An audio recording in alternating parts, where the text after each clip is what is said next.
Je tombe sur une dame très condescendante qui me signifie que. Enfin, qui me dit mot pour mot: mais madame, votre véhicule, il a été détruit. Je lui dis: comment ça détruit? Mes go, restez assise aujourd'hui, story time. Je vais vous raconter ce qui m'est arrivé le 3 février 2026. Cette story time a pour but d'avoir des conseils, ok? Pas des critiques, j'en ai pas besoin, ou pas de jugement, j'en ai pas besoin aussi. Donc je vous explique. Le 3 février, j'étais à Champigny et je rentrais sur Paris. Donc j'étais à bord de mon véhicule sur l'autoroute A4 quand je me suis fait contrôler par les CRS autoroutières de Champigny. Je me fais signe avec une entorche de sortir à la prochaine sortie qui est Jean-Lille-le-Pont. Donc j'obtempère, je sors et ensuite commence le contrôle. Donc il me contrôle et m'annonce que je n'ai pas de permis. Sauf que j'ai bien le permis. Donc je me tue à leur expliquer que j'ai bien le permis, etc. Ils ne veulent rien savoir. Il faut savoir que pendant le contrôle, il y avait une meuf flic, une meuf keuf en fait. Et vous savez très bien que les meufs keufs ne sont pas toujours très tendres quand c'est une fille qui contrôle. Alors je généralise pas bien sûr, mais la plupart du temps, c'est le cas.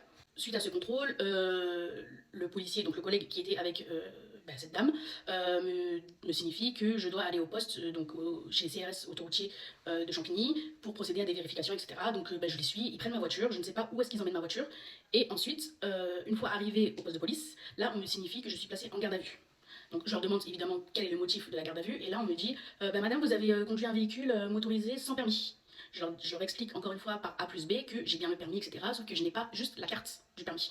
Mais j'ai bien le permis, donc j'ai bien passé les épreuves, le code et la conduite. Il faut savoir aussi que j'ai travaillé 5 ans dans une auto-école, donc je sais exactement comment ça marche. Donc ils ne peuvent pas me dire A, B, C ou D. L'OPJ de nuit qui était sur place n'a absolument rien voulu savoir. Il m'a directement placé en garde à vue. Il faut savoir que j'ai été très bien traitée. Donc ça, je ne vais pas dire le contraire. J'ai été très bien traitée, je n'ai pas été menottée, je n'ai pas été dans une cellule. J'étais juste à l'accueil, mais j'étais gardée, on va dire, contre mon gré pendant 19 heures pour un défaut de permis alors que j'ai le permis. C'est ça qui est le plus fou. Donc à la fin des 19 heures, l'OPJ me reçoit dans son bureau, donc un autre OPJ super gentil, un OPJ de jour, et là il me dit quoi toutes nos excuses madame, finalement il s'avère que vous aviez raison, vous avez bien le permis.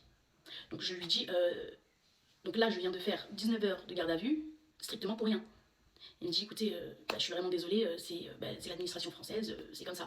Et en fait on s'est renseigné auprès de la préfecture et de la NTS, ils n'ont pas enregistré vos réussites à l'examen, ni du code, ni de la conduite. Donc en fait quand j'ai passé le code, j'ai bien eu le code, mais il n'a pas été enregistré à la préfecture.